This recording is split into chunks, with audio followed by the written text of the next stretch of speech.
విశాలాక్షమ్మా, అమ్మా విశాలాక్షమ్మా, విశాలాక్షమ్మా. ఏమైందమ్మా?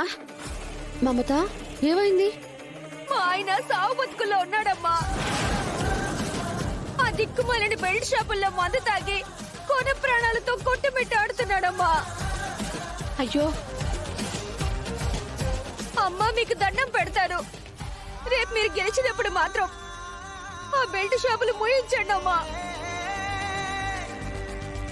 మా ఆడాళ్ల పసుపు కుంకాలని మీరు కాపాడిన వాళ్ళు అవుతారమ్మా. సరే మమత, తప్పకుండా ఆ పని చేస్తాను. సరే, ఒక్క నిమిషం ఉండు.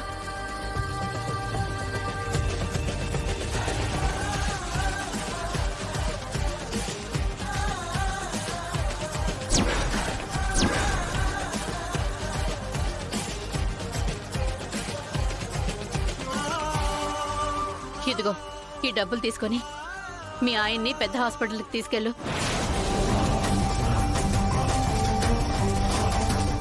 వద్దమ్మా, పేదోళ్ల ప్రాణాలు బలిగుని సంపాదించిన ఈ పాపిష్టి సొమ్ము నాకు వద్దమ్మా. మా లాంటోళ్ళకి ఆ దేవుడే దిక్కమ్మా.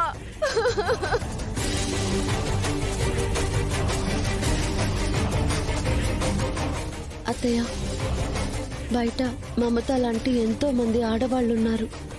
వాళ్ళందరి కన్నీటికి కారణమైన డబ్బులు మన ఇంట్లో ఉండటం కరెక్ట్ కాదు. ఆ రోజు మావయ్య గెలుస్తారని మద్యం సిండికేట్ వాళ్ళ డబ్బులు తీసుకున్నారు. అది వెనక్కిచ్చేద్దాం అత్తయ్య. నిజమేనమ్మా, ఆడవాళ్ళ ఉసురు తగిలితే అది ఆయనకి మంచిది కాదు, ఈ ఇంటికి కూడా మంచిది కాదు. నువ్వు వాళ్ళకి ఫోన్ చేయి, నేను డబ్బులు తీసుకొస్తాను. సరే పదండి అత్తయ్య.